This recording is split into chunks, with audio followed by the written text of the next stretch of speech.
రకంగా వినియోగించాలని టెస్టిఫై చేశారు? మీ యొక్క అప్రూవల్స్ ఏ రకంగా వచ్చాయి? సో ఇవన్నీ విషయాలపైన ప్రస్తుతం విచారణ కొనసాగింది. మొత్తం మీద స్వతంత్ర దర్యాప్తుకి సుప్రీంకోర్టు పిలుపునిచ్చింది, ఆదేశించింది.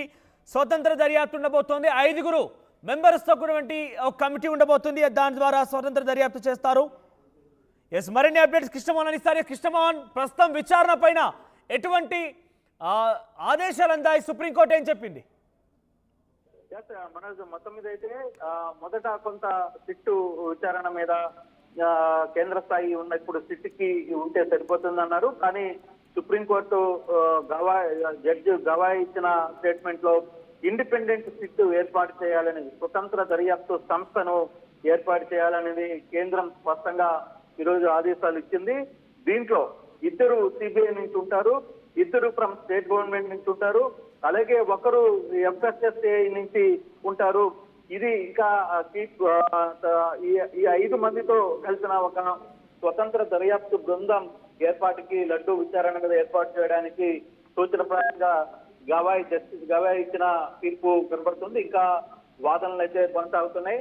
మొదటి నుంచి దీంట్లో అంటే సోలిసిటర్ జనరల్ ఏదైతే సూచించారో సిట్టును కొనసాగిస్తూనే ప్రభుత్వం ఒక మానిటరింగ్ ఆఫీసర్ ని పెడితే బాగుంటుందన్న దాని మీద వెంటనే అక్కడున్న సిజే గవాయ్ కేంద్ర స్థాయి దర్యాప్తు సంస్థ అయినా కూడా తమకు పర్వాలేదు అనేది ముఖ్యమంత్రి మాట్లాడారు. కాబట్టి సో ఈ విధంగా స్వతంత్ర దర్యాప్తు కావాలనేది అక్కడున్న సుబ్బారెడ్డికి సంబంధించిన లాయర్ కపిల్ సిబాల్ కావచ్చు, ఇతర జడ్జి లాయర్లు కూడా ఇదే కోరడంతో ఆల్మోస్ట్ ఆల్ స్వతంత్ర దర్యాప్తుకి సంబంధించిన వ్యవహారంలో ఇది భక్తులకు సంబంధించిన ఫైట్కి సంబంధించిన వ్యవహారం, డివోటీకి సంబంధించిన ఫైట్కి సంబంధించిన వ్యవహారం కాబట్టి ఖచ్చితంగా ఇండిపెండెంట్ సిట్ ఒకటి వేస్తేనే బాగుంటుందనేది చాలా క్లియర్ గా సుప్రీంకోర్టు చెప్తున్నట్టుగా మనకు అర్థమవుతుంది. దీంట్లో 2 సిబిఐ అధికారులు ఉంటారు, అలాగే 2 స్టేట్ గవర్నమెంట్ నుంచి కూడా ఉంటారు, మరొకరు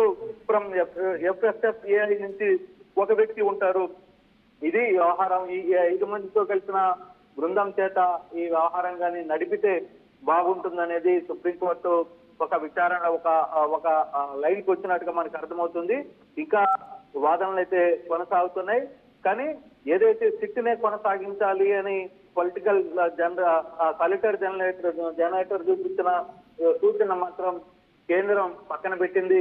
దీంట్లో దాదాపుగా 5 మందికి సంబంధించిన ఒక బృందాన్ని ఏర్పాటు చేయడానికి సిద్ధం చేసినట్టుగా చాలా స్పష్టంగా అర్థమవుతుంది. దీంట్లో 2 సిబిఐ అధికారులకు సంబంధించిన వ్యవహారం కావచ్చు, అలాగే 2 స్టేట్ గవర్నమెంట్ కి సంబంధించి మరొకరు ఈ FSSAI నుంచి వచ్చిన నేపథ్యంలో సో ఈ 5 మందికి సంబంధించి సిబిఐని కూడా ఎందుకు పర్యవేక్షించకూడదు అని కూడా సుప్రీంకోర్టు మాట్లాడిన పరిస్థితుల్లో ఈ కేసుని సుప్రీంకోర్టు కల్తీకి సంబంధించిన కేసుని సిబిఐకి ఇవ్వాలనే సుప్రీంకోర్టు దాదాపుగా ఒక అంశానికి వచ్చింది. ఈ అంశం మీద పొలిటికల్ డ్రామా జరగకూడదు అనేది సుప్రీంకోర్టు చాలా క్లియర్ గా వ్యాఖ్యానించిన పరిస్థితి.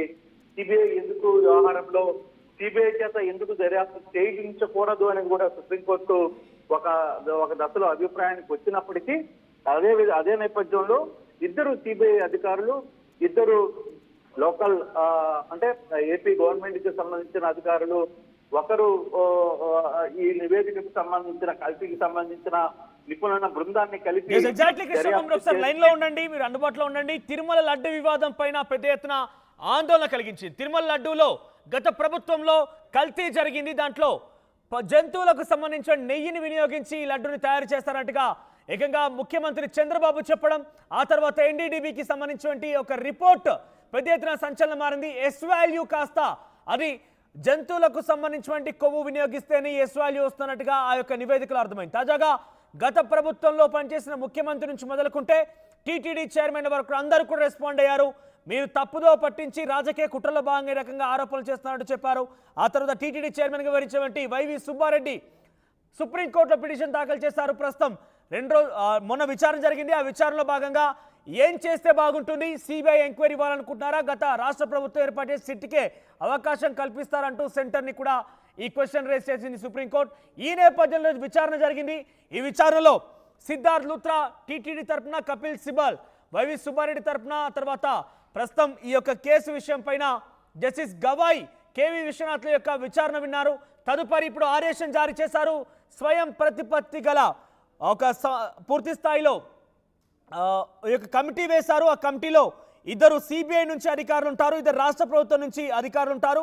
ఒకరు FSSAI అంటే ఫుడ్ సేఫ్టీ అండ్ అథారిటీకి సంబంధించినటువంటి వారి నుంచి ఒకరు ఉంటారు. సో ఈ 5గురు కమిటీతో కూడినటువంటి స్వయం ప్రతిపత్తి గల ఒక కమిటీ, స్వతంత్ర కమిటీ ఈ యొక్క విచారణ చేపట్టే అవకాశం ఉంది. రాజకీయాలకి తలొగ్గకుండా, ఎట్టి పరిస్థితుల్లో కూడా రాజకీయాలకు వెళ్లకుండా అందుకే ఈ కమిటీ ఏర్పాటు చేస్తామంటున్నారు. ఎస్, మరిన్ని అప్డేట్స్ కృష్ణమోహన్ అందిస్తారు. ఎస్ కృష్ణమోహన్, ఈ నిర్ణయం పైన సుప్రీంకోర్టు ఆదేశించినటువంటి ఈ విషయం పైన, స్వతంత్ర కమిటీ ఏర్పాటు పైన ఎటువంటి చర్చ కొనసాగుతోంది? అప్డేట్స్ ఏంటి? డెఫినెట్గా ఈ వ్యవహారంలో కానీ ఒకసారి చూసుకుంటే మనోజ్, చాలా క్లారిటీగా సుప్రీంకోర్టు అయితే వ్యవహారంలో, అంటే ఇది భక్తుల మనోభావాలకు సంబంధించిన వ్యవహారం, దీంట్లో ఎటువంటి పొలిటికల్ డ్రామాలు ఇక్కడ జరగడానికి లేదు అనేది. ఇంకోటి ఇక్కడ గవాయ్ మాట్లాడుతూ, we find that investigation should be conducted by an independent sit considering reports at the state police, CBI and FSCAI. It should be also a part of investigation is carried under director by CBI. అంటే CBI director చేతిలో ఆధ్వర్యంలోనే, CBI director ఆధ్వర్యంలోనే ఈ స్వతంత్ర దర్యాప్తు సంస్థ ఈ వ్యవహారాన్ని నడపాలని కోరుకుంటున్నట్టుగా ఆయన చాలా క్లియర్గా చెప్పారు. దీంట్లో ఇద్దరు CBI అధికారులు CBI నుంచి పనిచేస్తారు, అలాగే ఆంధ్రప్రదేశ్ నుంచి మరో ఇద్దరు పోలీస్ అధికారులు ఉంటారు, అలాగే ఒకరు FSS నుంచి కూడా ఉంటున్న పరిస్థితి అయితే చాలా స్పష్టంగా కనపడుతుంది. అయితే దీంట్లో ఒకటి మాత్రం క్లియర్గా చెప్పారు, ఇది పొలిటికల్ బ్యాక్గ్రౌండ్ కాకుండా ఉండడానికే ఈ వ్యవహారం మీద మనం చూసుకుంటున్నాం. ఇప్పటికే నేను clarity that we have not gone into the allegations and counter allegations. We will not permit the court to be used as a political background. So ఆయన చాలా క్లియర్గా వ్యవహారంలో అయితే చెప్పిన పరిస్థితి అయితే చాలా స్పష్టంగా కనబడుతుంది. ఎక్కడ మీ అలిగేషన్స్ కావచ్చు, అంటే మీ వాదనలు, అవతల వాళ్ళ వాదనలు నేను వినడానికి ఇక్కడ లేదు. ఇది భక్తుల మనోభావాలకు సంబంధించిన వ్యవహారంలో. సో ఖచ్చితంగా డెఫినెట్గా ఈ కేసుని స్వతంత్ర సంస్థకే ఇస్తున్నాము అనేది. We are passing this order considering feelings crores of the people having faith in the deity. We direct to the sit to have 2 officials of CBI nominated by director. అంటే CBI డైరెక్టర్ ఎవరైతే నియమించారో ఇద్దరిని, అలాగే ఇద్దరు officials of AP state police and 1 senior officer of FSSAI. So ఈ సంబంధంగా చాలా క్లియర్గా ఒక ఆర్డర్స్ అయితే ఇచ్చిన పరిస్థితి. ఇక్కడ పొలిటికల్ సంబంధించిన ఎటువంటి అలిగేషన్స్కి నేను తావివ్వట్లేదు. ఇది కోట్లాది మంది భక్తుల మనోభావాలకు సంబంధించిన వ్యవహారం కాబట్టి సో దీంట్లో ఖచ్చితంగా సిబిఐ డైరెక్టర్ ఎవరైతే ఉంటారో ఆయన ఆదేశించిన ఇద్దరు అధికారులని సిబిఐ నుంచి ఇద్దరు వస్తారు, అలాగే స్టేట్ నుంచి మరో ఇద్దరు ఉంటారు, ఒకరు FSSAI నుంచి కూడా ఉండే పరిస్థితి అయితే ఉంటుంది.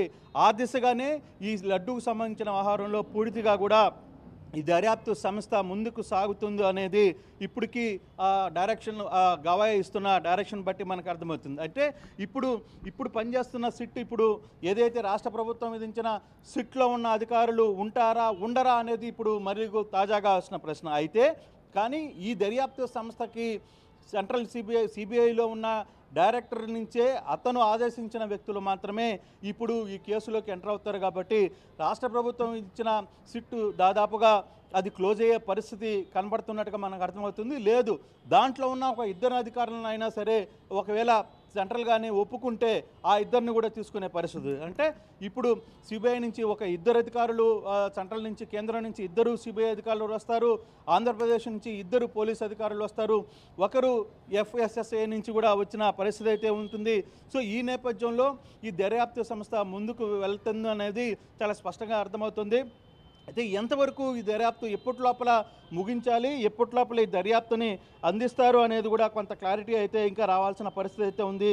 ఇంకా వాదనలు అయితే దీనికి FSSAI representative shall be nominated by chairperson of, ఎవరైతే ఉన్నారో FSSAI చైర్పర్సన్ ఎవరైతే ఉంటారో అతను ఈ FSSAI నుంచి కూడా ఎవరు ఉండాలి అనేది ఆయన నామినేట్ చేస్తారు అని చెప్పిన పరిస్థితి. Petitions disposed. సో ఈ వ్యవహారం ఇంతటితో ముగిసింది. అయితే ఇప్పుడు ఈ 5 మంది సభ్యులతో కూడిన స్వతంత్ర దర్యాప్తు సంస్థ ఏదైతే ఉందో ఈ స్వతంత్ర దర్యాప్తు సంస్థ కల్తీ లడ్డు నెయ్యి వ్యవహారంలో ఇక మీదట రంగంలోకి దిగబోతుంది. నిన్న మొన్నటి వరకు సిట్ ఆంధ్రప్రదేశ్ నుంచి సిట్ ఏదైతే ఏర్పాటు చేశారో ఆ సిట్టుకు సంబంధించిన అధికారులు ఎవరు ఉంటారా ఉండరా అనే అంశాన్ని కూడా ఇంకా రాష్ట్ర ప్రభుత్వం తెలుసుకోవాలి. ఎందుకంటే దీనికి డైరెక్టర్గా సిబిఐ డైరెక్టరే దీనికి వ్యవహరిస్తారు కాబట్టి ఆయన ఆదేశాల ప్రకారమే ఇక్కడ ఏపీ నుంచి కూడా ఎవరు 2 అధికారులని తీసుకోవాలి ఈ వ్యవహారంలో. సిబిఐ నుంచి ఏ 2 అధికారులు వస్తారు, అలాగే ఏపీ నుంచి ఏ 2 అధికారులు వస్తారో సిబిఐ డైరెక్టర్ నిర్ణయిస్తారు. మరోవైపు ఎఫ్ఎస్సి చైర్మన్ ఎవరైతే ఉన్నారో ఆయన ఆ సంస్థ నుంచి ఒక అధికారిని రంగంలో దించే పరిస్థితి అయితే కనబడుతుంది. సో ప్రస్తుతానికి లడ్డూకు సంబంధించిన వ్యవహారంలో మాత్రం కల్తీ నెయ్యికి సంబంధించిన వ్యవహారంలో పూర్తిగా కూడా ఆంధ్రప్రదేశ్ ఏదైతే సిట్ నియమించిందో ఆ సిట్కి సంబంధం లేని వ్యక్తులు ఇప్పుడు కొత్తగా దర్యాప్తు చేయడానికి తిరుమలకి అడుగుపెట్టబోతున్నారు. బహుశా తిరుమలకు సంబంధించిన కేసుల్లో ఇటీవల చాలా కేసులు తిరుపతికి సంబంధించిన వ్యవహారంలో కొంత అలిగేషన్స్ వచ్చినా, కొన్ని వాదనలు విన్నా, కొన్ని కోర్టు దాకా వెళ్ళినా, గతంలో నగలు మాయమయ్యాయని కావచ్చు, లేకపోతే పింక్ డైమండ్ వ్యవహారం కావచ్చు, ఇట్లాంటి చాలా ఇష్యూస్ జరిగినప్పటికీ కానీ ఈ కల్తీ నెయ్యి విషయంలో మొదటిసారిగా కేంద్ర దర్యాప్తు బృందం ఈరోజు జోక్యం చేసుకోబోతుంది అనేది చాలా స్పష్టంగా అర్థమవుతుంది. మనోజ్, కిష్టమోహన్, అంటే గతంలో సుప్రీంకోర్టు గత వాదనల సమయంలో కూడా